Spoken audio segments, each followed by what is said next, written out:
నమస్కారం, సుఖీభవకు స్వాగతం. ఈ రోజు సుఖీభవలో రంగుల ఆహారంతో బేషైన ఆరోగ్యం, అలారం శబ్దంతో గుండెపోటు ముప్పు, థైరాయిడ్ ఉంటే పిల్లలు పుట్టరా, పిల్లల్లో ఫ్లూ జ్వరం కంకారొద్దు, ఇంకా హెల్త్ టిప్. ఆకాశంలో సప్త వర్ణాలతో శోభించే హరివిల్లు అంటే అందరికీ ఇష్టమే.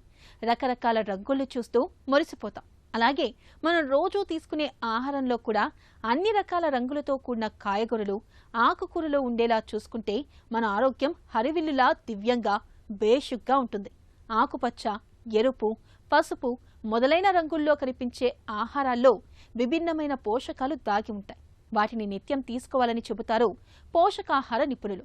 మన శరీరానికి కావలసిన శక్తిని, ఆరోగ్యాన్ని అందించే రెయిన్బో డైట్ గురించి ఇప్పుడు తెలుసుకుందాం.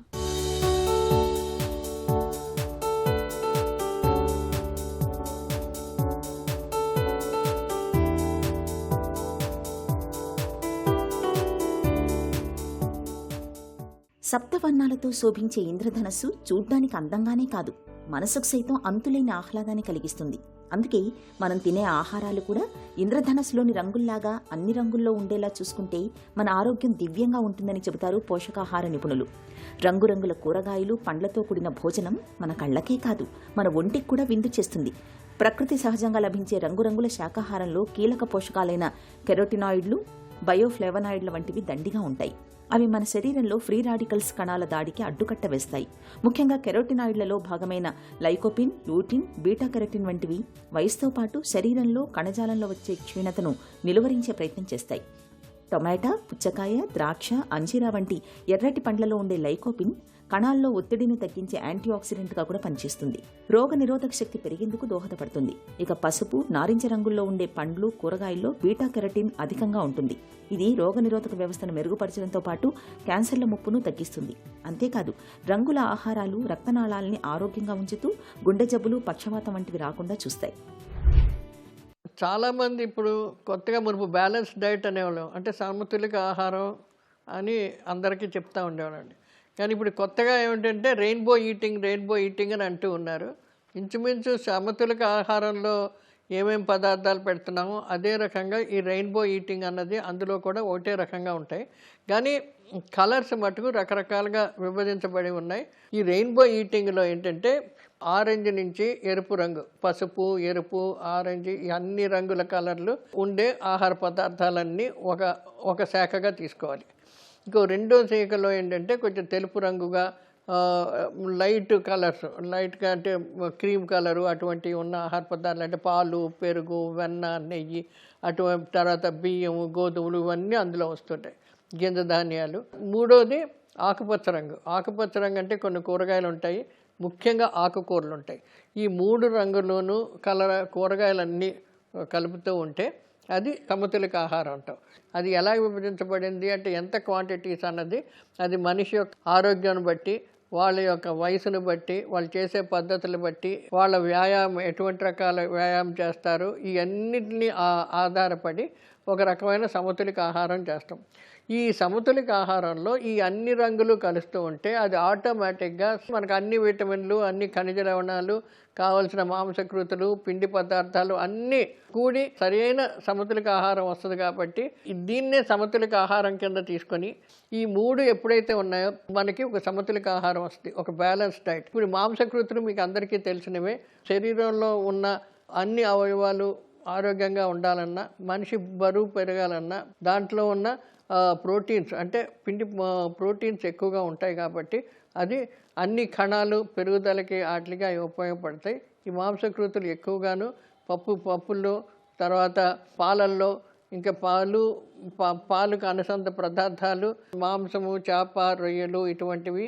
తర్వాత శాకాహారులకి పప్పులు, తర్వాత గింజ ధాన్యాలు రెండు కలిపితే మాంసం, చేప వాటిలో ఎంత మాంసకృతులు ఉంటాయో అంతే ఇది రెండు దొరుకుతాయి. కాబట్టి ఈ ఆహారం వస్తూ ఉంటాయి. ఇవన్నీ ఎక్కువగా మనకి గోధుమ రంగు, తెలుపు రంగు మధ్యలో ఇవన్నీ వస్తుంటాయి. కాబట్టి ఆ రెయిన్బోలో ఈ పర్టికులర్ శాఖ ఉంటుంది. అందుకని ఆహారంలో ఎక్కువ మోతాదు ఇవి అన్నిటి గింజ ధాన్యాలకి, పప్పు దినుసులకి ఇవన్నీ కలిపిన ఆహారానికి ఎక్కువగా తీసుకోవాల్సిన అవసరం ఉంది. అందాలకు నిలయం ప్రకృతి. అంతా రంగులమయం. ఆకులు, పూలు, పక్షులు, కీటకాలు, ఇలా ప్రతిదీ ఎంతో అందంగా కనిపిస్తుంది. ప్రకృతి సహజమైన రంగులు మనకు ఆనందాన్ని, ఆరోగ్యాన్ని అందిస్తాయి. తెలుపు రంగులో పాలలా కనిపించే వెల్లుల్లి, ఉల్లిపాయలు, పాల వంటి తెలుపు రంగు ఆహారాల్లో ట్యూమర్ల నుంచి మనల్ని కాపాడే అల్లిసన్ అనే ఓషధి రసాయనం సమృద్ధిగా ఉంటుంది.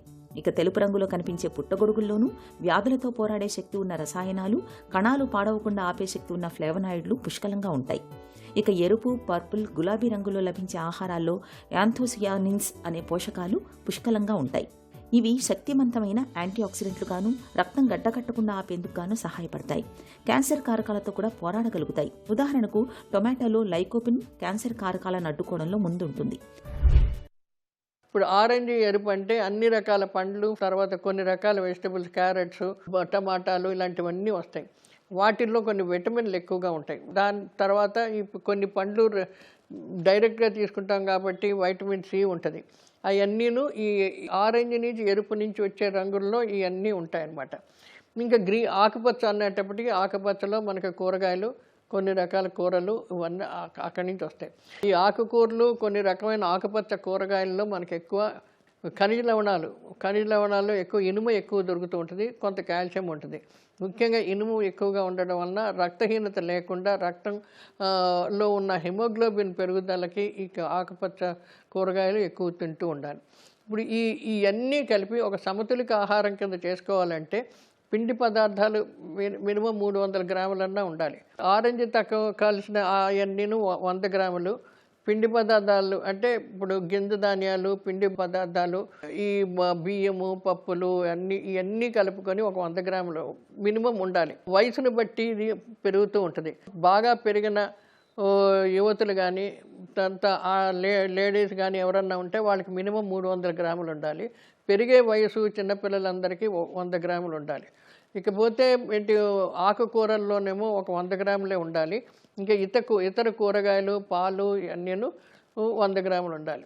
ఇవన్నిటికంటే ముఖ్యంగా మనం ఈ మంచి ఆరోగ్యంగా ఉండాలి అంటే ఈ రెయిన్బో ఈటింగ్లో ఉప్పు శాతం ఒక స్పూను అంటే 2.5 గ్రాములు ఉండాలి. అంతకంటే ఎక్కువ తీసుకుంటే బీపీ ఎక్కువగా పెరిగిపోతుంది. బీపీ ఉన్నవాళ్ళు కానీ, బీపీ లేని వాళ్ళు కానీ అంతకంటే ఎక్కువ తీసుకోవడం మంచిది కాదు. పంచదార కూడా తీపి పదార్థాలు ఏదన్నా ఉంటే మ్యాక్సిమం 30 గ్రాముల కంటే ఎక్కువ ఉండకూడదు. ఎక్కువ ఉన్న కొలదికి క్యాలరీస్ పెరిగిపోతాయి. అదే రకంగా ఇంధనం ఇచ్చే నూనెలు కూడాను బాగా తగ్గించుకోవాలి. రోజుకు 30 గ్రాముల కంటే ఎక్కువ ఉండకూడదు. ఇలాగ ఉంటే మనకి ఒక సమతులిత ఆహారం కింద వస్తుంది. మనం ఈ రెయిన్బో ఈటింగ్లో మనం కరెక్ట్గా ఫిట్ అవుతూ ఉంటుందన్నమాట. ఇంక రోజుకి మంచినీళ్ళు కూడాను కనీసం 1-2 లీటర్లు నీళ్లు తాగుతూ ఉంటే మనకి అరిగిన పదార్థాలన్నీను వివిధ భాగాలకి వెళ్ళడానికి అన్నిటికీ సులభంగా జరుగుతూ ఉంటుంది. తర్వాత మలం కూడా గట్టి పడిపోకుండా, వాళ్ళకి మోషన్ సరిగ్గా అవ్వకుండా గట్టిగా పడిపోయిందని చాలామంది బాధపడుతుంటారు. కాబట్టి కనీసం 2.5 లీటర్లు మంచినీళ్ళు రోజు తాగుతూ ఉండాలి. సో ఈ రెయిన్బో ఈటింగ్లో అన్ని రకాల రంగులను మనకి ఎలాగ వస్తున్నాయో అన్ని రకాల రంగుల్లో మనకి ఎన్నో రకాల కూరగాయలు, ఆకుకూరలు అన్నీ వస్తున్నాయి.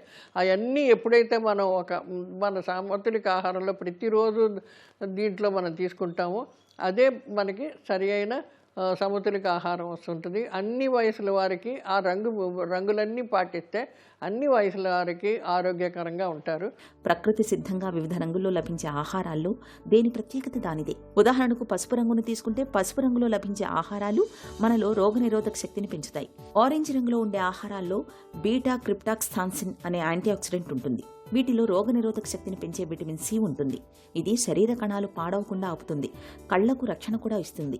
ఆకుపచ్చ రంగులో లభించే ఆహారాల్లో ఐరన్, కాల్షియం, ఖనిజ లవణాలు ఎక్కువగా ఉంటాయి. ఆకుపచ్చని ఆకుకూరలు రక్తహీనతను నివారిస్తాయి, కంటి జబ్బులు రాకుండా కాపాడతాయి. క్యాన్సర్తో పోరాడే లివర్ ఎంజైముల ఉత్పత్తికి ఆకుపచ్చని ఆహారాలు బాగా తోడ్పడతాయి. బ్రౌన్, ఆరెంజ్ రంగు ఆహారాల్లో విటమిన్ ఏ ఎక్కువగా ఉంటుంది. కంటి జబ్బులు రాకుండా బీటా కెరటిన్లు కాపాడతాయి. చర్మాన్ని ఆరోగ్యవంతంగా ఉండేందుకు దోహదం చేస్తాయి. చూసారా, ప్రకృతి సహజమైన ఆహారాలు మన ఆరోగ్యానికి ఎంత మేలు చేస్తాయో. అయితే ఇవన్నీ ప్రకృతి సిద్ధమైన రంగుల్లో లభించే ఆహారాలు మాత్రమే సుమా, కృత్రిమ రంగులు కలిపిన ఆహారాలు కాదని గుర్తుంచుకోండి. హెల్త్ న్యూస్ మీకోసం. పొద్దున్నే వినిపించే అలారం మోత కారణంగా గుండెపోటు, పక్షవాతం ముప్పు పెరుగుతున్నట్లు యూనివర్సిటీ ఆఫ్ వర్జీనియాకు చెందిన పరిశోధకుల తాజా అధ్యయనం పేర్కొంటుంది. 32పై ఈ అధ్యయనం నిర్వహించారు. 2 రోజుల పాటు వారంతా నిద్రలో స్మార్ట్ వాచ్లు, ఫింగర్ బ్లడ్ ప్రెషర్ కప్స్ ధరించి అందులో పాల్గొన్నారు. ఎటువంటి అలారం లేకుండా సహజంగా నిద్ర లేవమని మొదటి రోజు పరిశోధకులు ఆ 32 మందికి సూచించారు. రెండో రోజు 5 గంటలకు పైగా నిద్రపోయిన తర్వాత అలారం పెట్టుకుని లేవమని చెప్పారు. ఈ 2 ఫలితాలను పరిశీలించినప్పుడు సహజంగా, బలవంతంగా మేల్కొనడం మధ్య బ్లడ్ ప్రెషర్లో పెరుగుదలను గుర్తించారు. సహజంగా నిద్రలేచే వారితో పోలిస్తే 74% అధికంగా బ్లడ్ ప్రెషర్ ఉన్నట్లు వెల్లడించారు. అలారం శబ్దం మన శరీరంలో ఒత్తిడిని ప్రేరేపిస్తుంది. ఆ స్పందన కారణంగా కార్టిసోల్, అడ్రినలిన్ విడుదలవుతుంది. ఈ హార్మోన్లు గుండె వేగాన్ని పెంచుతాయి, రక్తనాళాలు కుచించుకుపోయేలా చేస్తాయి. అవి బీపీని పెంచేందుకు కారణమవుతున్నాయని పరిశోధకులు గుర్తించారు. నిద్ర లేవగానే ఇలా బీపీ పెరగడాన్ని మార్నింగ్ బ్లడ్ ప్రెషర్ సర్చ్గా పిలుస్తారు. నిద్ర సరిపోనప్పుడు ఈ ప్రభావం ఎక్కువగా ఉంటుంది. ఇలా ఉదయం పూట అలారంతో బీపీ పెరగడం తాత్కాలికమే అయితే ప్రమాదం లేదు. కానీ తరచుగా అదే పరిస్థితి ఎదురవడం, ముఖ్యంగా గుండె సంబంధిత సమస్యలు ఉన్నవారికి ప్రమాదకరమని పరిశోధకులు చెబుతున్నారు. రోజూ ఒకే సమయానికి నిద్రపోవడం, లేవడం ద్వారా అలారాన్ని దూరంగా ఉంచవచ్చు. ఆవలింతలు, అలసట వంటి శరీరం ఇచ్చే సిగ్నళ్లను గుర్తించి నిద్రకు ఉపక్రమించేలా చూసుకోవాలి. వ్యాయామాన్ని ఒక అలవాటుగా మార్చుకోవాలి. పక్క మీదకు సహజంగా కాంతి వచ్చేలా చూసుకోవాలి. అయితే ఇదంతా ఒక పైలట్ స్టడీ మాత్రమే కావడంతో ఈ అధ్యయనంపై మరింత విస్తృతంగా పరిశోధన జరగాల్సి ఉందని పరిశోధకులు పేర్కొంటున్నారు. థైరాయిడ్ సమస్యలతో బాధపడుతున్నప్పుడు గర్భం రాదని, ఒకవేళ గర్భం వచ్చినా నిలవదనే నమ్మకం మనలో చాలా మందిలో ఉంది. థైరాయిడ్ లోపాల మూలంగా ఇటు గర్భిణీకి, అటు పుట్టబోయే బిడ్డకు సమస్యల తాకిడి పెరుగుతుందని బలంగా నమ్ముతూ ఉంటారు. అసలు ఈ నమ్మకాల్లో నిజమెంత? థైరాయిడ్ లోపాలు ఉన్నప్పుడు నిజంగానే గర్భం ధరించడం కష్టమా? ఆసక్తికరమైన ఈ విషయం గురించి డాక్టర్ ఏం చెబుతున్నారో ఇప్పుడు విందాం. థైరాయిడ్ ప్రాబ్లంలో 2 రకాలు ఉంటాయి. హైపోథైరాయిడిజం అంటే కనుక థైరాయిడ్ హార్మోన్ ఉండవలసిన దానికంటే తక్కువ ఉంటాం. హైపర్ థైరాయిడిజం అంటే కనుక థైరాయిడ్ హార్మోన్ ఉండవలసిన దానికంటే ఎక్కువ ఉంటాం. ఈ 2 రకాల ప్రాబ్లమ్స్లో ఏమవుతుందంటే పీరియడ్స్ ఫస్ట్ ఇర్రెగ్యులర్ అయిపోతాయి. సో పీరియడ్స్ ఇర్రెగ్యులర్ అయిపోయినప్పుడు ఓవులేషన్ అంటే అండం ఎప్పుడు విడుదల అవుతుంది అనేది మనం కనిపెట్టలేము. దానివల్ల ఇన్ఫర్టిలిటీ ప్రాబ్లమ్స్ వస్తాయి. అదే కాకుండా పిండం అతుక్కోవటం, గర్భసంచిలో అతుక్కోవటం కూడా ప్రాబ్లం అవుతుంది. సో దానివల్ల మిస్క్యారేజ్ అంటే అబార్షన్స్ కూడా ఎక్కువ జరుగుతాయి ఈ ప్రాబ్లం ఉన్నప్పుడు. ప్రెగ్నెన్సీలో హైపోథైరాయిడిజం అనేది చాలా కామన్. 100 మందిలో 10 నుంచి 15 మందికి మనం ఈ ప్రాబ్లం చూస్తూ ఉంటాము. హైపర్ థైరాయిడిజం అనేది కొంచెం రేరు. 1000 మందిలో ఒక 10 నుంచి 15 మందికి చూస్తాము. కానీ 2 ఈక్వల్గా ప్రమాదమే. మనం గనక వాటిని కనిపెట్టి ట్రీట్మెంట్తో సరిచేయకపోతే కనుక రెండింటి వల్ల తల్లికి, బిడ్డకి ఇద్దరికి నష్టం జరుగుతుంది 2 రకాల ప్రాబ్లమ్స్ వల్ల. హైపోథైరాయిడిజం వల్ల యూజువల్గా పేషెంట్స్ ఏం కంప్లైంట్ చేస్తారంటే ఎక్కువ బరువు పెరిగిపోవటం, ఆయాసంగా ఉండటం, నీరసంగా ఉండటం, ఇంకా కాన్స్టిపేషన్ ప్రాబ్లమ్స్, చలి తట్టుకోలేకపోవటం, ఇలాంటి ప్రాబ్లమ్స్ అన్ని మనం హైపోథైరాయిడిజంలో చూస్తూ ఉంటాము. హైపర్లో ఏమవుతుందంటే కనుక వాళ్ళు బరువు కోల్పోతూ ఉంటారు, వేడి తట్టుకోలేరు, ఎక్కువగా యాంగ్జైటీ, ఇన్సోమ్నియా, నిద్ర పట్టకపోవటం ఇలాంటి ప్రాబ్లమ్స్తో ఇబ్బంది పడుతూ ఉంటారు. సో ఈ ప్రాబ్లమ్స్ వల్ల తల్లికి వచ్చే ఇబ్బంది ఏంటంటే కనుక హైపోథైరాయిడిజంలో ప్రీటర్మ్ లేబర్ అంటాము, అంటే నెలలు నిండకుండా ముందే కాన్పోవటం, ఐయుజిఆర్ అంటే బిడ్డ సరిపడా బరువు పెరగకపోవటం, ప్రీ ఎక్లాంప్సియా అంటే ప్రెగ్నెన్సీలో బీపీ పెరిగి ప్రీ ఎక్లాంప్సియా ప్రాబ్లమ్స్ రావటం, అబార్షన్స్ ముందా చెప్పుకున్నట్టు అబార్షన్స్ ఇలాంటి ప్రాబ్లమ్స్ కూడా జరుగుతాయి. హైపర్ థైరాయిడిజంలో ఏం జరుగుతుందంటే సేమ్ ఆల్మోస్ట్ ఇలాగే ఉంటుంది. కానీ దీంతో పాటు ఇంకా పాల్పిటేషన్స్ అంటే గుండె బాగా ఎక్కువ కొట్టుకోవటం, ఆలిగో అమ్నియస్ అంటే ఉమ్మనీరు తగ్గిపోవటం, ఇట్లాంటి ప్రాబ్లమ్స్ ఉంటాయి. ఫ్లూ సీజన్ మొదలైంది. ముఖ్యంగా పెద్దలతో పోలిస్తే పిల్లల్లో ఫ్లూ జ్వరాల తాకిడి ఎక్కువగా ఉంటుంది. ఇన్ఫ్లుయెన్జా, పారా ఇన్ఫ్లుయెన్జా వైరస్ల కారణంగా తలెత్తే ఫ్లూ జ్వరాలు పిల్లల్ని బాగా చికాకు పెడుతూ ఉంటాయి. ఫ్లూ బారిన పడ్డప్పుడు పిల్లల్లో తీవ్రమైన జ్వరంతో పాటు ముక్కు కారడం, ఒళ్ళు నొప్పులు, గొంతు నొప్పి, దగ్గు, నీరసం వంటి లక్షణాలు కనిపిస్తూ ఉంటాయి. ఫ్లూ జ్వరాలు ప్రమాదకరం కాకపోవచ్చు, కానీ నిర్లక్ష్యం చేస్తే అవి పిల్లలకు న్యూమోనియా వంటి ప్రమాదకరమైన సమస్యలను తెచ్చిపెట్టే ప్రమాదం ఉంటుందని గుర్తుంచుకోవాలి. పిల్లల్లో ఫ్లూ జ్వరాల గురించిన మరిన్ని వివరాలను డాక్టర్ని అడిగి ఇప్పుడు తెలుసుకుందాం.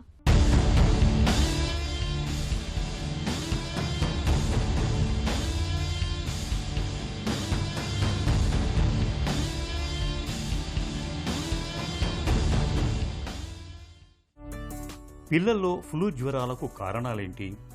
ఫ్లూ అంటే వైరల్ ఇన్ఫెక్షన్ అని అర్థం. ఇది యూజువల్గా ఇన్ఫ్లుయెన్జా వైరస్ నుంచి వస్తుంది.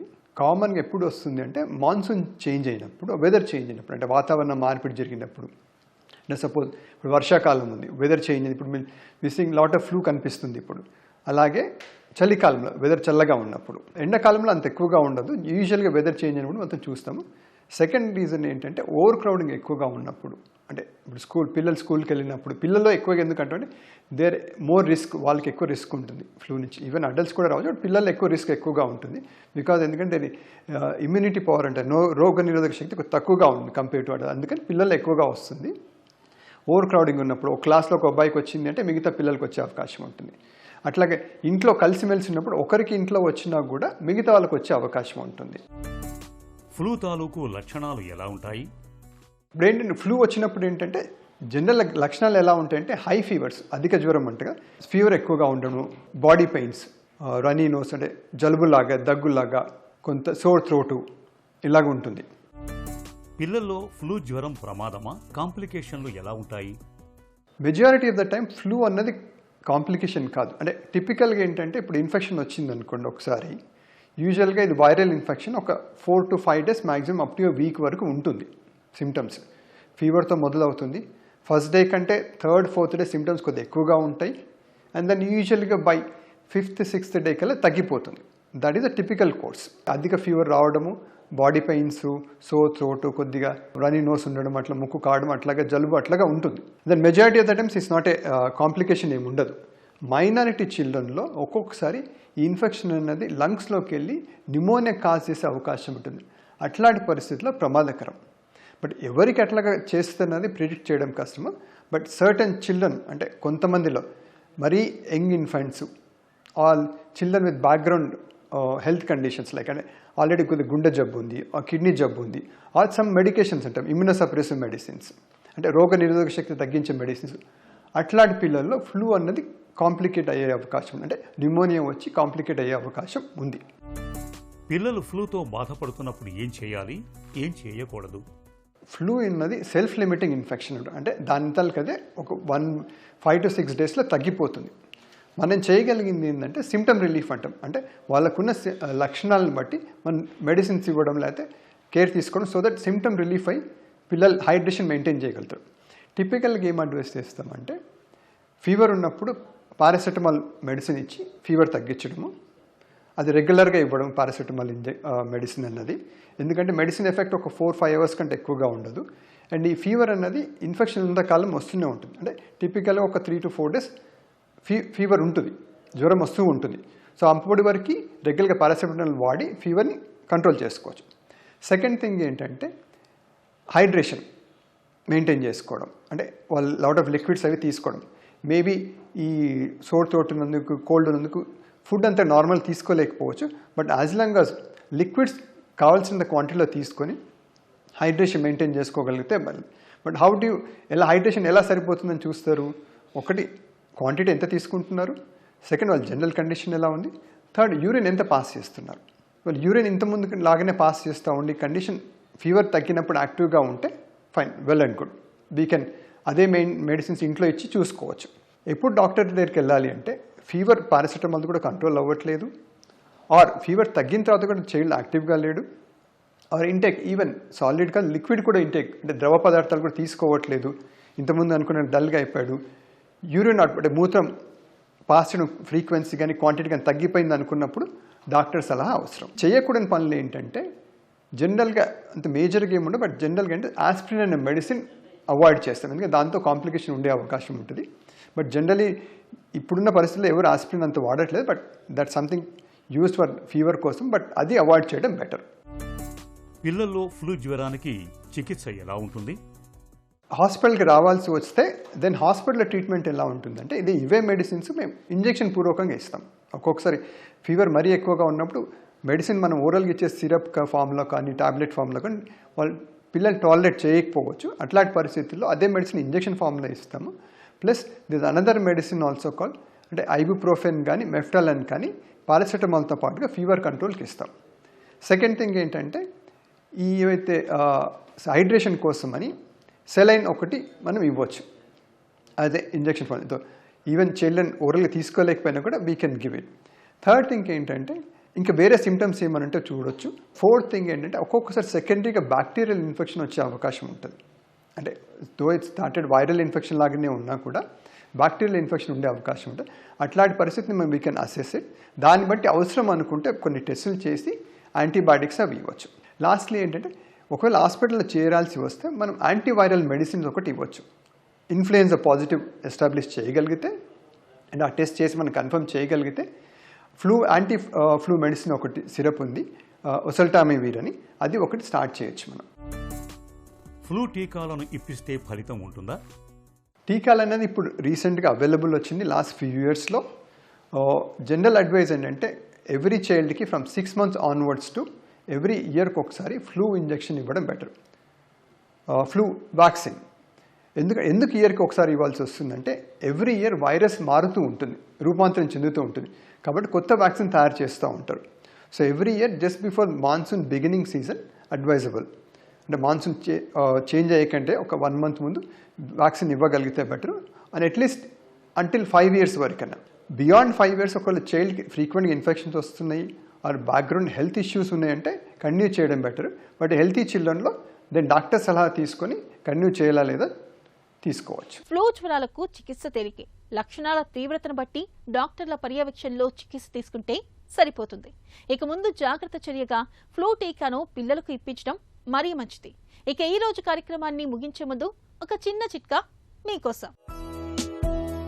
కండరాళ్ళు కీళ్ళ నొప్పులతో బాధపడుతున్నప్పుడు అశ్వగంధ, అతిమధురం, సొంటి వీటిని సమపాలల్లో తీసుకుని అరకప్పు పాలతో కలుపుకొని నిత్యం తాగడాన్ని అలవాటు చేసుకోండి. కీళ్లు, కండరాల నొప్పుల నుంచి మంచి ఉపశమనం లభిస్తుంది.